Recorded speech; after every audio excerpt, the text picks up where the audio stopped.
Warning, some of the topics discussed on The Ron Van Dam Show may cause you to think about things. Don't panic. It happens to all of us sometimes. You will be okay. This is The Ron Van Dam Show on New England Broadcasting.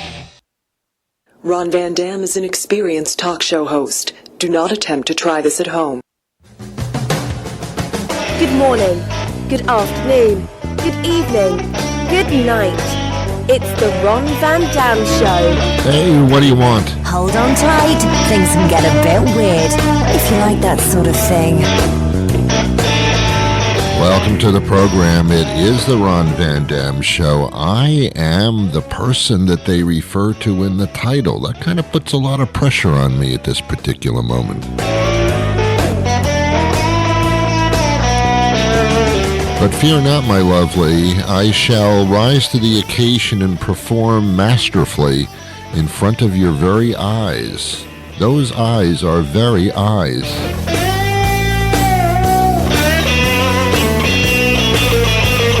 Make yourself comfortable while you keep your clothes on, so not that comfortable, and just relax. I will take it from here.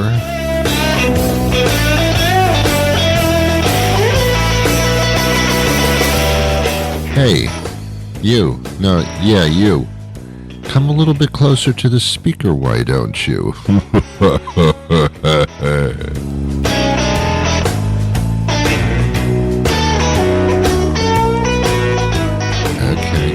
Okay. Theme music faded out. Here we go. Oh, my goodness. Someone gave me a scratch ticket yesterday, and I said to them, I don't need a ticket to scratch. I do that all day anyway. They said, no, Ron, you don't understand. This is one of those lottery gambling things. Oh, that kind of scratch ticket. It had a shamrock on it, and I guess we're getting close to St. Patrick's Easter? Both. So, I thought, okay. Luck of the Irish? Ooh, that's nice. I like luck. Luck is something I don't have. I have a lot of things. Oh, I have a stack of things. But luck isn't one of them. I don't have luck. And every once in a while, I'll go to one of those establishments where other people go as well, like restaurants or bars or things like that. And someone will get a scratch ticket or play what they call Keno. I don't know what the... So they pull out a scratch ticket and they get it from the bartender. Hey, you got scratch tickets here? Yeah, of course we do. And they scratch it. They get a penny out of their pocket. And by the way, getting a penny out of your pocket, that kind of doesn't happen anymore.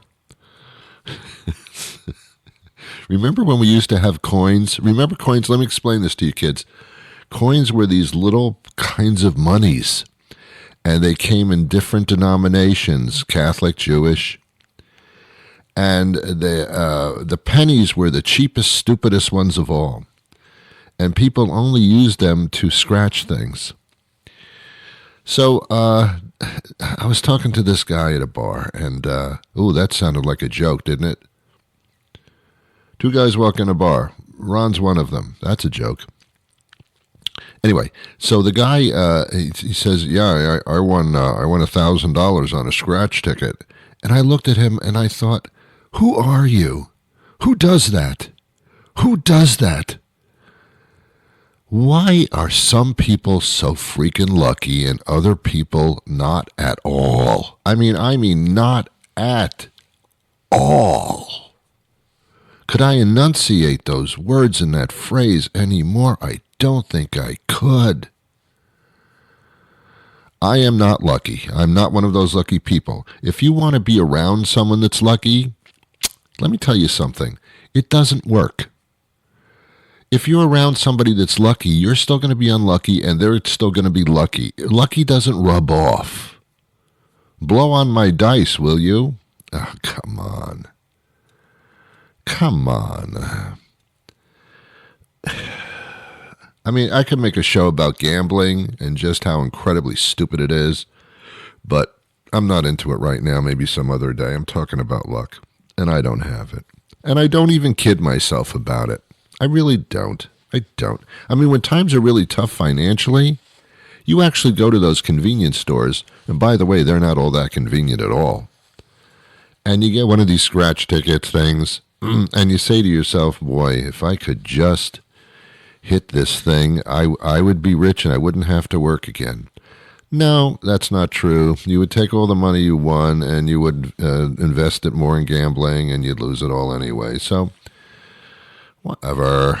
If that's going to be your ticket to fame, then scratch away, my friend. Scratch away. I have no luck. I have no luck whatsoever. If you want to be with a lucky person, go somewhere else. Go. I'd rather be with a happy person than a lucky person, because happy can rub off. Have you been with happy people before? Sure, it's annoying, but it rubs off. When they're happy, it's like you're happy too. It's pretty cool.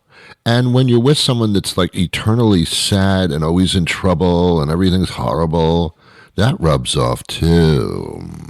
So the choice of your company is really very consequential.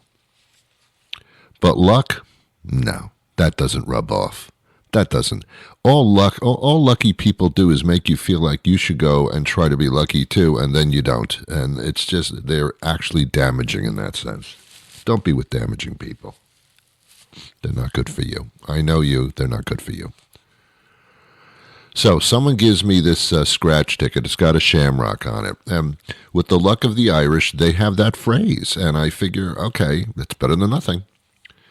I mean, there's no luck of the Teamsters or no luck of the downtrodden. But the Irish, yeah. You've got the luck of the Jews. The luck of the Jews? No, it's not a thing for them. Some of them are lucky, some of them aren't, but not enough to do like an emblem and that's what they are. But the Irish, for some reason, they're lucky. They've got this thing going with this what do you call those things? The pot of gold, those leprechauns, short little people. That ain't lucky. If you were only like 3 feet tall, running around having to wear a green suit all the time, and looking for your pot of gold, which you can never really find, that's not lucky. That's horrible.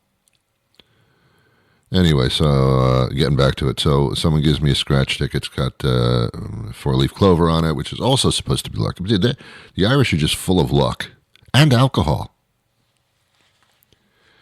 So anyway, it's a tic-tac-toe board, and if you get 3 X's or 3 O's in a row, you scratch another box and it tells you what you've won. And I thought, okay, even I can do this. Because some of those scratch tickets are kind of confusing, and I don't know why they make it confusing, because it's supposed to be fun and easy, but they don't. But the tic-tac-toe board with a shamrock card, I can do this.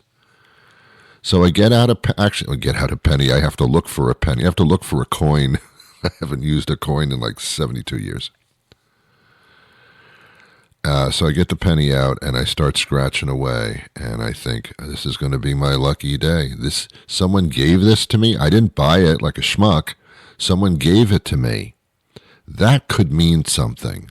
When you're hoping for money and for luck, everything means something. The guy looked over his shoulder. That means something. That means something. When you look over his shoulder, people don't usually do that. He had a shoulder. He looked over it back at me. That means something. Everything means something. Oh, it's cloudy outside.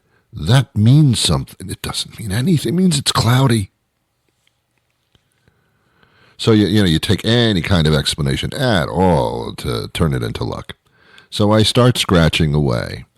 I scratch the first box. It's an X in the upper left-hand corner. And then I do it systematically, which makes no difference whatsoever either. Then I go for that center box, because I know that's when you're playing tic-tac-toe. If you don't go for the center box, there's something wrong with you. There's just something wrong with you. Well, nothing. Nothing. I won nothing. And then I thought, well, I'll scratch off the box that says what I would have won. Ron, don't do that. Don't do that. You're going to make yourself sad. I scratched the box that showed me what I would have won. Had I done tic-tac-toe, which I didn't, I would have won $2,000. Oh, no, don't tell me that. Don't tell me that. Here's the real trick to gambling. And it's so obvious, it's really not even funny.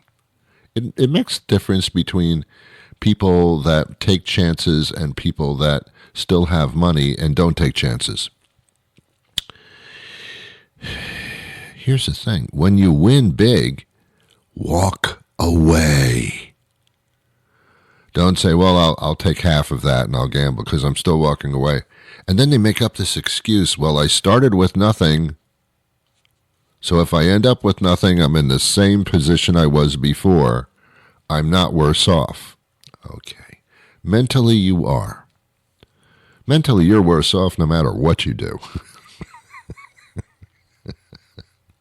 Sorry, didn't mean to insult you, but seriously. No, walk away. Walk away.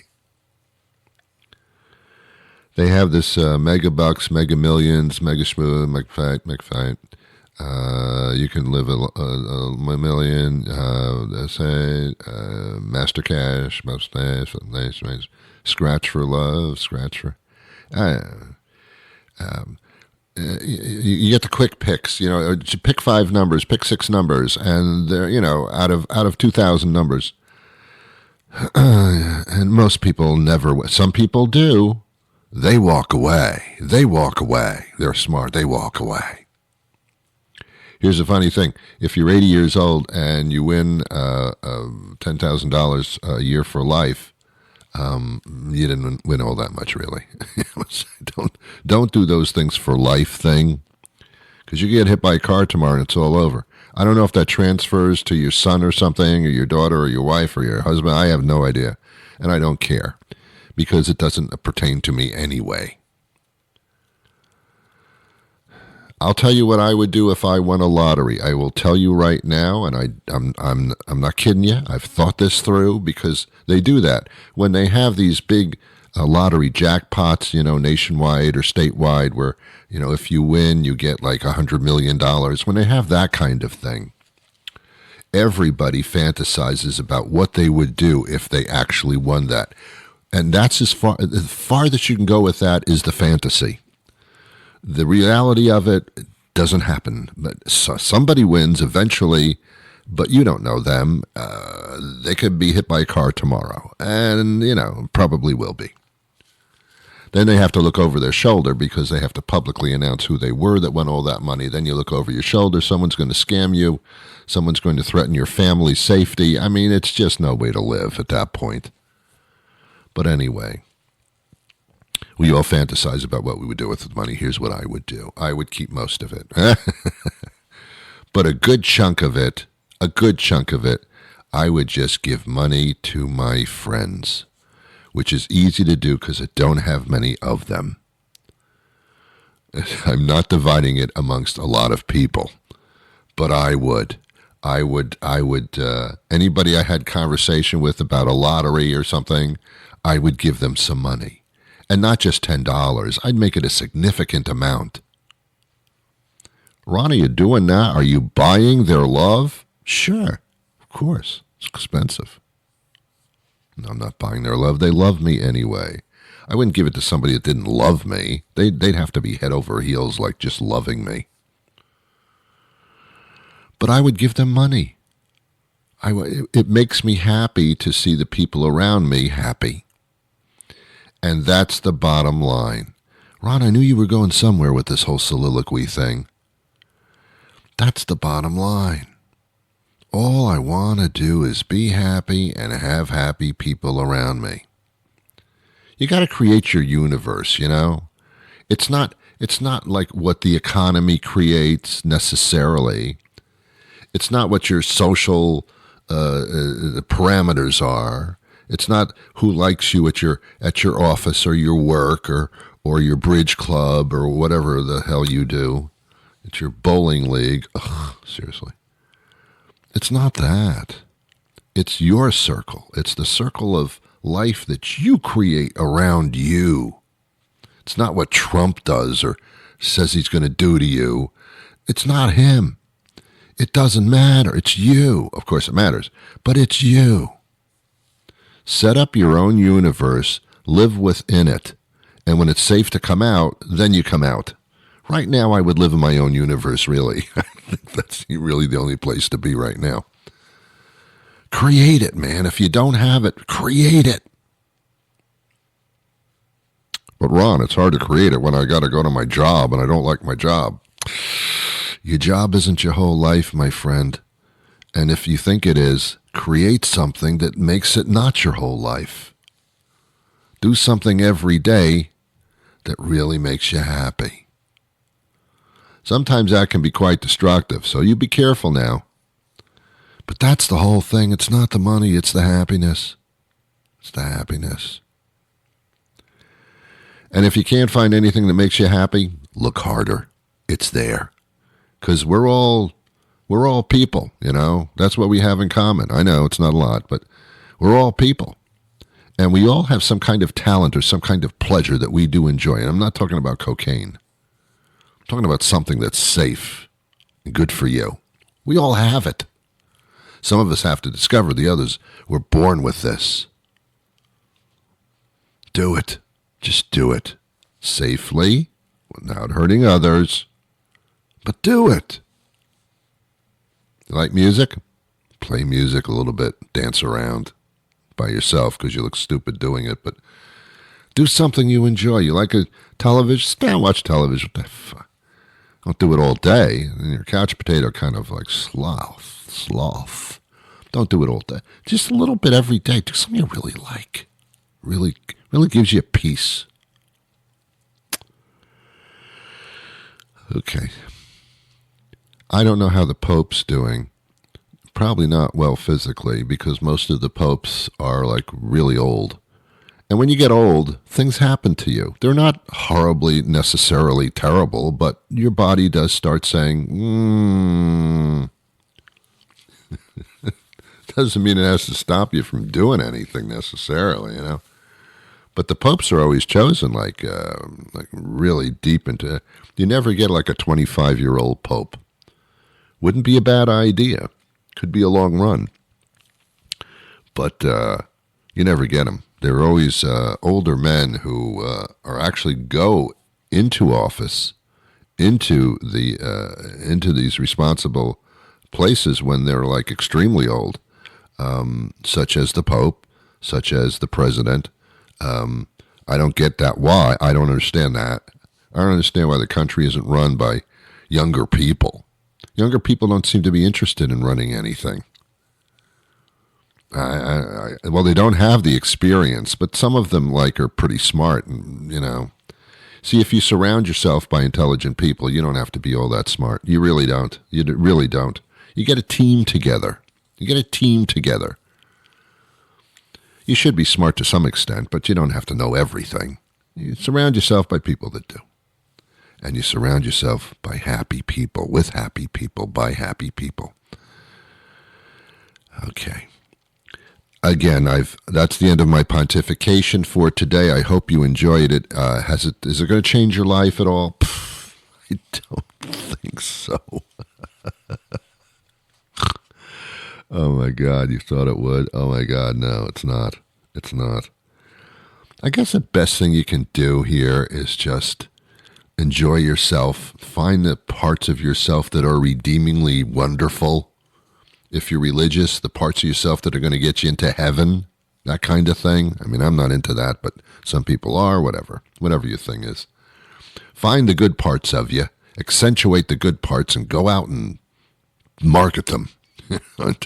Take your good parts and do something with them. Because Lord knows we all, in humanity, we know what to do with our bad parts. That's easy. Bad parts come out like in droves. The bad parts are like all over the place. But got to find your good parts and work on those, and life will be a better place for you. I sound like I'm telling you what to do. I'm not. I'm telling you what to do is what I'm doing. All right. My guest is going to join us momentarily. See, I have a degree in this. I do. I really do. I know. It's hard to believe, right? I do. So, I guess I know what I'm talking about, kind of. I also on this show, I'm sorry, I keep talking. On this show, I've been doing this for now it's like almost 35 years. I know in the marketing things they put out says over 30. It's actually like 35. I've been doing this for a long time. I've interviewed, tens of thousands of people, experts in their field, motivators, business people, people like you and me, doctors, lawyers, scientists. I've sociologists. I've interviewed everybody on every subject. So it's a lucky thing. I've talked to it's interesting. People who write books, people celebrities. Just people who walks of life. It's been very, very wonderful, and I thank for the opportunity to do that. So I do have some kind of a database that's kind of okay. Yeah. Guy's been around. Guy's talked to all the experts in the entire universe. Okay, fine. All right, let's take that commercial break, and when we come back, my guest will join us. We don't get to choose our family names. We're born into them, and some of them are, quite frankly, a little embarrassing.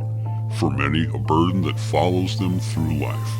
If you've got an embarrassing last name, you may have thought about having it legally changed, but perhaps you've thought it might be complicated and expensive.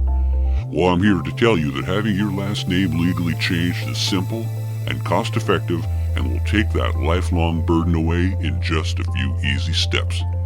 Call me today, Attorney Jim Cockwaffle, with the offices of Cockwaffle and Kumstein. We know what you're going through. Courtney Alex joins us now. She's a consumer financial advocate and head of tax at Inuit Credit. Come on. Thanks for being with us today. We're talking about, tax season. But I guess we need help here, don't we? How you doing, Courtney? I'm good. Thank you so much for having me. Pleasure having you here. Boy, when it's tax season, people get fear, and there's so many changes in so many different ways. So we look for help, and I think you got some help for us. Yes, I do.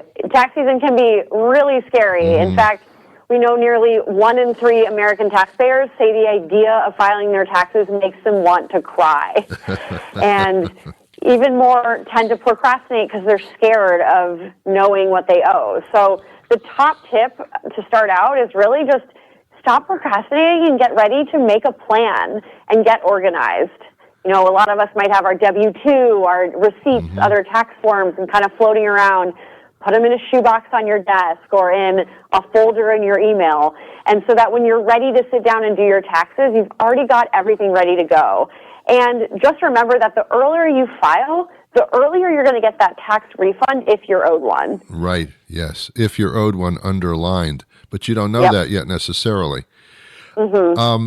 Every year it seems like the rules have changed just a little bit. The amount of donations you make are now significant. Maybe they're not. There's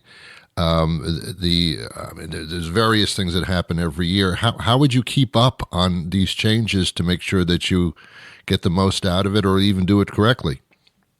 Yeah, it can be really hard to keep up with the tax code. I don't think any person can really be expected to know every single change that happens or every single policy. But the good news is that there's tax softwares and tax professionals out there that can help you make sense of it and make sure you're getting the most out of your tax situation this year. So when you're trying to figure out how to file, you might want to do it yourself with software, or you might want to hand off everything to an expert, or maybe something in the middle where someone kind of helps you along the way.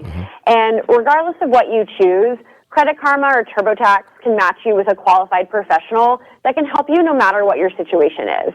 And using an expert and using these softwares can really help you understand what are all of the things I need personally to take advantage of. Instead of needing to read through the entire tax code, you can answer some simple questions, take pictures of your forms, have them uploaded, and just have a much easier time versus trying to do it all by yourself. There are there free services, free tax calculators? Absolutely. So no matter what you choose, you should know that there are free options available to you online should you choose. Okay. I guess the IRS is friendly if you have questions before you make a mistake. Yes. Okay. Is most of it organization? Because I know Intuit. I've been using them for years, and it's helped me organize. Before that, it's a struggle. It's easier to organize. Yeah, it can just be overwhelming because you're trying to keep track of forms, you're trying to keep track of codes. And so getting organized is the best thing you can do beforehand. The other thing you can do that really helps is try to know if you're going to owe a balance or if you're going to get a refund. And there's free online tools like through TurboTax or Credit Karma that can help you estimate that, because then you can start make that plan for how you would use your tax refund or how you would pay that bill beforehand. Basically, you just want to do what you can when you can to avoid any surprises. You don't want to get to April 15th and only then on that day learn that you've got a big tax bill that you may or may not be able to pay. So that's why even if you're not ready to sit down and do all of your taxes today, it's a great idea to start getting your stuff together and estimating if you're going to get a refund or owe a bill. That way you can at least really get your head around what to expect. Yeah, I mean, there are all levels of, some people have investments, some people earn money in the bank, interest-wise. So I guess you really should organize ahead of time, because when you sit down and do it and you go, oh my God, I don't have this, and then you got to call them up and get a copy. So no procrastination involved, right? Yes, it is very easy to wait, but that's the great thing about tax software is that generally, instead of having to think, what is every possible form or every possible thing I could need, it'll generally ask you some questions. Did you have a child this year? Did you sell stock? And if you say yes, then it can direct you to the right form or even auto upload it for you. So no need to get too stressed out. There's some really great tools that make it really easy.